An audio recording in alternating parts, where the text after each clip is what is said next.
Hello, I'm Mr. Steinauer, and this is 3rd and 4th grade science.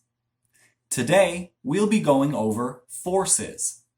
What is a force, and what kinds of forces are there? All you'll need today is a piece of notebook paper and something to write on, so that you can keep track of definitions for some words that you might be introduced to for the first time today. So let's get started.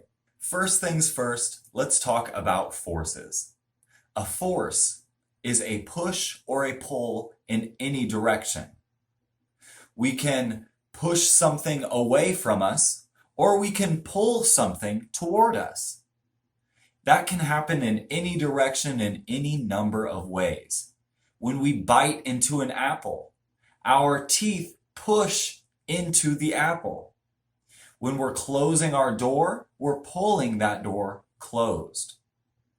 Now let's talk about 3 kinds of natural forces: gravity, friction, and electromagnetism. The first natural force we're going to discuss today is gravity. Now, I'm going to demonstrate gravity with a styrofoam ball. A styrofoam ball is very light. It weighs very little.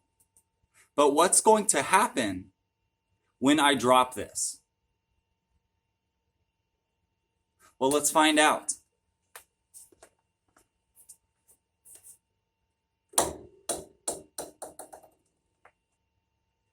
Was your prediction correct?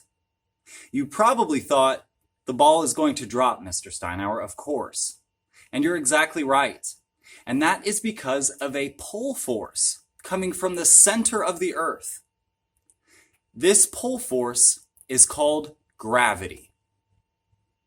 Now, gravity is a natural force that affects everything on earth.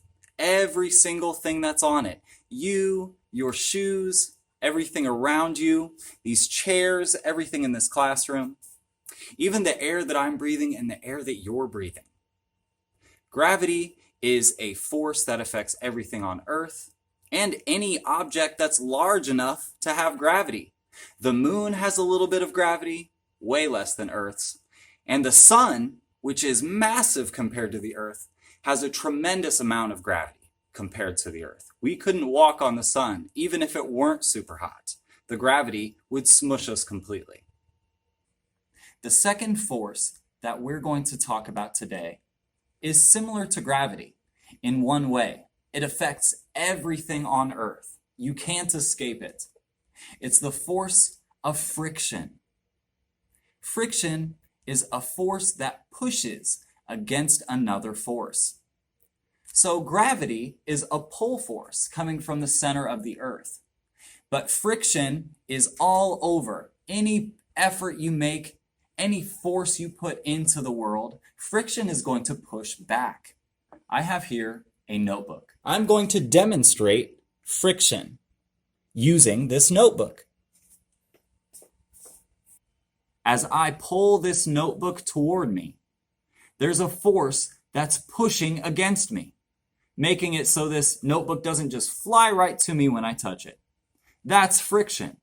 When I push this notebook toward you, you'll even see that part of the paper from the other side comes up. That's because of friction pushing toward me. Friction will always push in the opposite direction that you push. Or pull. This is probably a pretty familiar sound to you.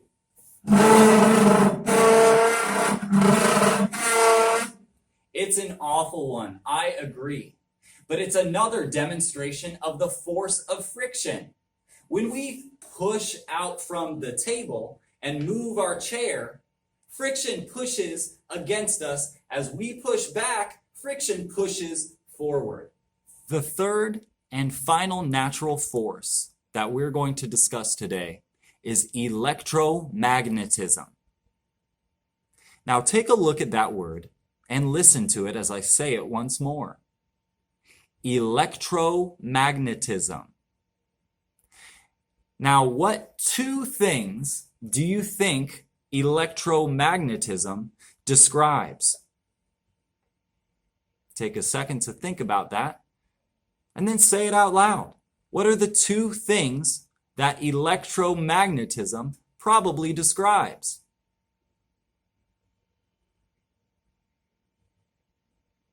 That's right, electricity and magnets. Now to demonstrate, I've got a set of magnets right here.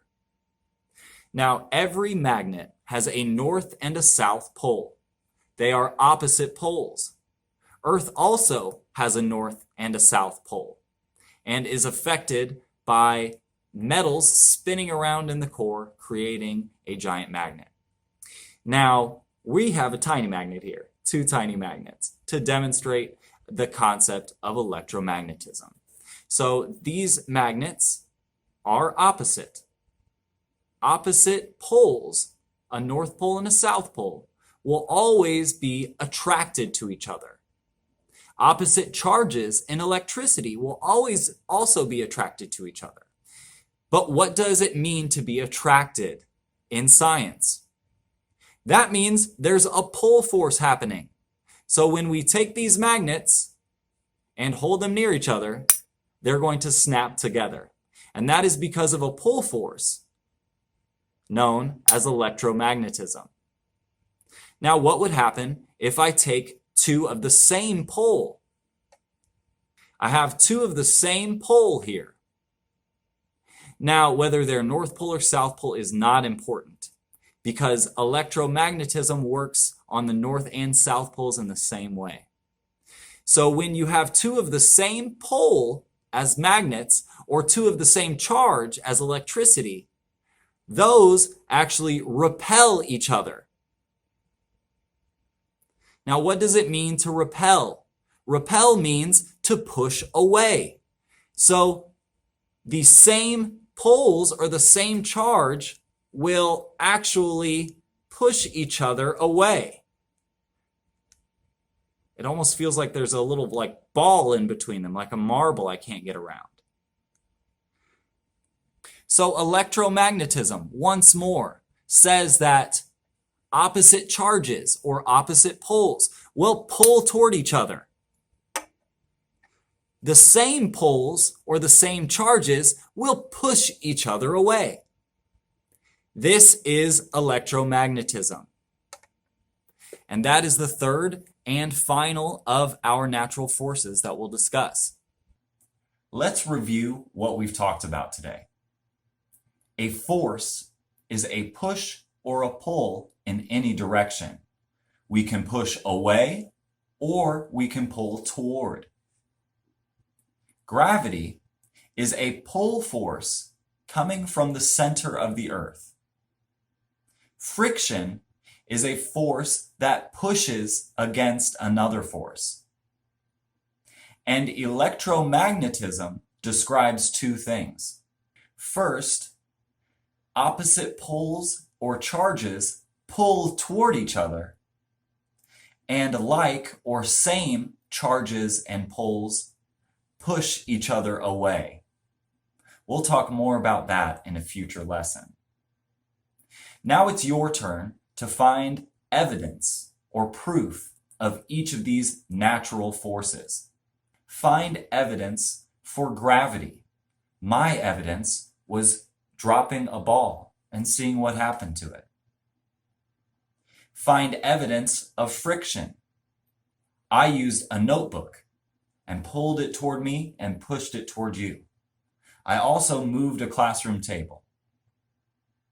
Finally, find evidence of electromagnetism.